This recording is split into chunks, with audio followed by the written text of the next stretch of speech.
ಸಿಂಹರಾಶಿ ಏನೇ ಒಳ್ಳೆಯದಾಗ್ತಾ ಇದ್ದರೂ ಕೂಡ ಮನಸ್ಸಿನಲ್ಲಿ ಏನೋ ಒಂದು ರೀತಿಯ ಆತಂಕ ಕಾಡುವಂಥದ್ದು.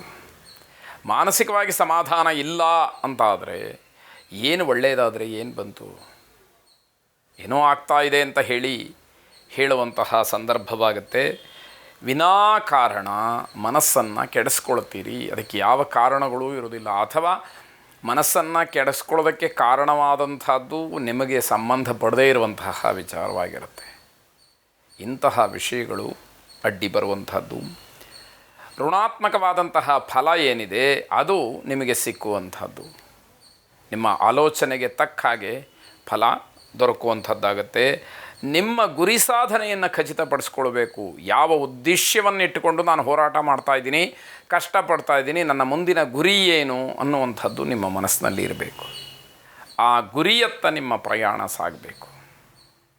ಎಷ್ಟೇ ಅಡ್ಡಿಗಳು ಬರಲಿ, ಏನೇ ಆತಂಕ ಬರಲಿ, ಅದೆಲ್ಲವನ್ನು ಮೀರಿ, ಅದೆಲ್ಲವನ್ನು ದಾಟಿ ಗುರಿ ಸಾಧನೆ ಆಗಬೇಕು ಅನ್ನುವಂಥದ್ದು.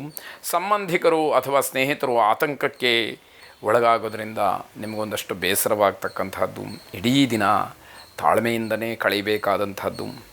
ದಾಂಪತ್ಯದಲ್ಲಿ ವೈಮನಸ್ಯ ಬರದೇ ಇರುವ ಹಾಗೆ ನೋಡಿಕೊಳ್ಬೇಕು. ಯಾವುದೋ ಒಂದು ಕೆಟ್ಟ ಘಳಿಗೆ ಆಗ ವೈಮನಸ್ಯ ಬಂತು ಅಂತಾದರೆ ಅದು ದ್ವೇಷವಾಗಿ ಪರಿಣಮಿಸ್ತಕ್ಕಂತಹ ಸಾಧ್ಯತೆಗಳು ಹೆಚ್ಚಾಗಿರುತ್ತೆ. ಅದಕ್ಕೆ ಅವಕಾಶ ಆಗಬಾರ್ದು ಅನ್ನುವಂಥದ್ದು. ಹಣದ ವಿಚಾರದಲ್ಲಿ ಭಿನ್ನಾಭಿಪ್ರಾಯ, ಹಳೆಯ ಲೆಕ್ಕಾಚಾರಗಳು ಗೊಂದಲವನ್ನು ತಂದು ಒಡ್ಡುವಂಥದ್ದು ಇವೆಲ್ಲ ನಡೆಯುವಂಥದ್ದಾಗುತ್ತೆ. ಐಶ್ವರ್ಯ ಲಕ್ಷ್ಮಿಯನ್ನು ಪ್ರಾರ್ಥನೆ ಮಾಡಿ ಶುಭವಾಗಿ.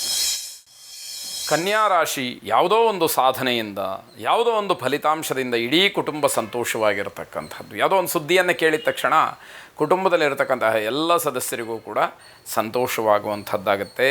ಹಣ, ಬಂಧುಗಳು, ಜನ, ವಿಶ್ವಾಸ ಇವೆಲ್ಲವೂ ಕೂಡ ನೀವು ಅಂದುಕೊಂಡಂತಹ ರೀತಿಯಲ್ಲೇ ನಿಮಗೆ ಸಿಕ್ಕುವಂಥದ್ದಾಗುತ್ತೆ. ಇದನ್ನು ಅದೃಷ್ಟ ಅಂತ ಹೇಳಿ ಕರೆಯುವಂಥದ್ದು. ಧನಾತ್ಮಕವಾದಂತಹ ಚಿಂತನೆಗಳು ಮನಸ್ಸಿನಲ್ಲಿ ಬರುವಂಥದ್ದಿದೆ. ಪ್ರೇಮಿಗಳಿಗೆ ತುಂಬ ಅಡ್ಡಿಯಾಗತಕ್ಕಂತಹ, ಆತಂಕವನ್ನು ಉಂಟು ಮಾಡ್ತಕ್ಕಂತಹ, ಭಯವನ್ನು ಸೃಷ್ಟಿ ಮಾಡ್ತಕ್ಕಂತಹ ದಿವಸವಾಗುತ್ತೆ. ಇದರ ಜೊತೆಗೆ ಸಾಯಂಕಾಲದ ಹೊತ್ತಿಗೆ ನಿಮ್ಮ ಅದೃಷ್ಟ ಅನ್ನುವಂಥದ್ದೇನಿದೆ ನಿಮ್ಮ ವಿರುದ್ಧವಾಗಿ ಫಲವನ್ನು ಕೊಡುತ್ತೆ. ಇಡೀ ದಿನ ಯಾವುದೋ ಒಂದು ಶುಭವಾದಂತಹ ಗಳಿಗೆ ಈ ದಿವಸ ನಮಗೆ ಅನುಕೂಲವಾಗಿದೆ ಅಂತ ಹೇಳಿ ಆಲೋಚನೆಯನ್ನು ಮಾಡುವಂತಹ ನಿಮಗೆ ಸಾಯಂಕಾಲದ ಹೊತ್ತಿಗೆ ಎಲ್ಲವೂ ಕೂಡ ಉಲ್ಟಾ ಆಗ್ತಕ್ಕಂತಹ ಪರಿಸ್ಥಿತಿಯನ್ನು ಎದುರಿಸಬೇಕಾಗತ್ತೆ. ಭಗವತಿಯನ್ನು ವಿಶೇಷವಾಗಿ ಪ್ರಾರ್ಥನೆ ಮಾಡಿ ಶುಭವಾಗಿ. ತುಲಾರಾಶಿ ಮಹಿಳೆಯರು ಆರೋಗ್ಯದ ವಿಚಾರದಲ್ಲಿ ತುಂಬ ಆತಂಕ ಪಡಬೇಕಾದಂತಹ ದಿವಸ. ಹಿಂದಿನ ಯಾವುದೋ ಒಂದು ಸಮಸ್ಯೆ ನಿಮಗೆ ಈ ದಿವಸ ಒಂದಷ್ಟು ಹೆಚ್ಚಿನ ತೊಂದರೆಯನ್ನು ಮಾಡ್ತಕ್ಕಂಥದ್ದಾಗಬಹುದು. ಕೂಡಿಟ್ಟಿದ್ದಂತಹ ಹಣ ಏನಿದೆ ಅದು ಔಷಧಕ್ಕೋ ಆರೋಗ್ಯದ ವಿಚಾರದಲ್ಲಿ ಸರಿಯಾದಂತಹ ಒಂದು ವ್ಯವಸ್ಥೆಯನ್ನು ಮಾಡಿಕೊಳ್ಳೋದಕ್ಕೋ ಖರ್ಚಾಗಿ ಹೋಗ್ತಕ್ಕಂಥದ್ದು ಬೇಸರವಾಗುವಂತಹ ಸಂಗತಿ. ಯಾವುದೋ ಒಂದು ಒಳ್ಳೆಯ ಕೆಲಸಕ್ಕಾದರೆ ಹಣ ಖರ್ಚಾದರೂ ಪರವಾಗಿಲ್ಲಪ್ಪ, ಒಂದು ಒಳ್ಳೆಯ ಕೆಲಸ ಆಯಿತು ಅಂತ ಹೇಳ್ಬೋದು. ಆದರೆ ಇದು ನಾವು ಔಷಧಿಗೋ ಆಸ್ಪತ್ರೆಗೋ ಸುರಿದ್ರೆ ಹಣವನ್ನು ಯಾವ ಪುರುಷಾರ್ಥಕ್ಕೆ ಅನ್ನೋದು ಪ್ರಶ್ನೆಯಾಗುತ್ತೆ.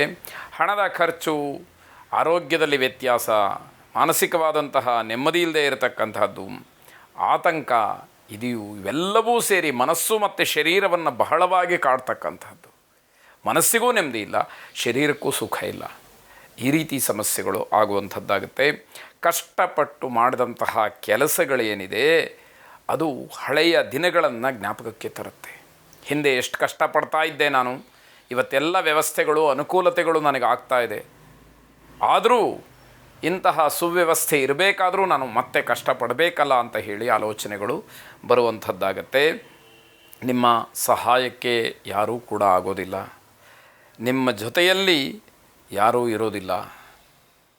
ಆ ರೀತಿಯ ವಿಚಾರವನ್ನು ಮನಸ್ಸಿನಲ್ಲಿ ಗಟ್ಟಿ ಮಾಡಿಕೊಂಡು ನೀವು ವ್ಯವಹರಿಸಬೇಕು. ಎಲ್ಲರೂ ಇರ್ತಾರೆ, ಆದರೆ ಯಾರೂ ಕೂಡ ನಿಮ್ಮ ಸಹಾಯಕ್ಕೆ, ನಿಮ್ಮ ಕಷ್ಟಕ್ಕೆ ಆಗೋದಿಲ್ಲ ಅನ್ನುವಂಥದ್ದನ್ನು ಅದನ್ನೇ ಹಿರೀಕರು ಬಹಳ ಮಾರ್ಮಿಕವಾಗಿ ಹೇಳಿರ್ತಕ್ಕಂಥದ್ದು. ಮಾತಾ ನಾಸ್ತಿ ಪಿತಾ ನಾಸ್ತಿ ನಾಸ್ತಿ ಬಂಧು ಸಹೋದರಾಹ ಅರ್ಥನ್ನಾಸ್ತಿ ಗೃಹನ್ನಾಸ್ತಿ ತಸ್ಮಾತ್ ಜಾಗ್ರತ ಜಾಗ್ರತ.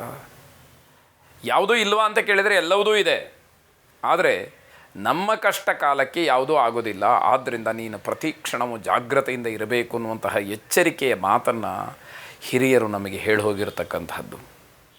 ಆ ರೀತಿಯಲ್ಲಿ ನೀವು ಅನುಭವಿಸಬೇಕಾದಂಥದ್ದು. ಲಲಿತಾ ಪರಮೇಶ್ವರಿಯನ್ನು ವಿಶೇಷವಾಗಿ ಪ್ರಾರ್ಥನೆ ಮಾಡಿ ಶುಭವಾಗುತ್ತೆ.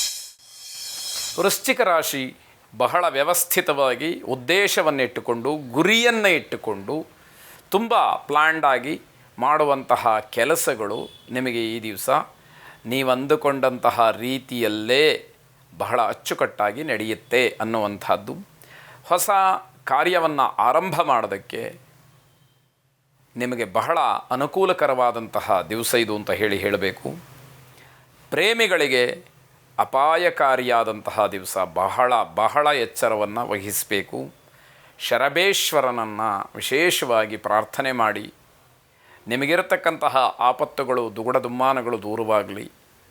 ಯಾವುದು ಒಳ್ಳೆಯ ಫಲ ಅಂತ ಹೇಳಿ ಇವತ್ತಿದೆಯೋ ಅದು ಇನ್ನಷ್ಟು ಮತ್ತಷ್ಟು ಹೆಚ್ಚಿನ ಫಲವನ್ನು ಕೊಡಲಿ. ಕೆಡಕು ಅಂತ ಹೇಳಿ ಯಾವುದಿದೆಯೋ ಅದರಿಂದ ತಪ್ಪಿಸ್ಕೊಳ್ತಕ್ಕಂತಹ, ಹೊರಬರತಕ್ಕಂತಹ ಯೋಗ್ಯವಾದಂತಹ ಮಾರ್ಗ ನಿಮಗೆ ಸೂಚ್ಯವಾಗಿ ಕಾಣಲಿ. ದೊಡ್ಡವರ ಮಾರ್ಗದರ್ಶನ ದೊರಕಲಿ. ಒಳ್ಳೆಯ ಮನಸ್ಥಿತಿಯಿಂದ ಯೋಚನೆ ಮಾಡ್ತಕ್ಕಂತಹ ಪರಿವರ್ತನೆ ನಿಮ್ಮಲ್ಲಿ ಆಗಲಿ. ಶುಭವಾಗಿ.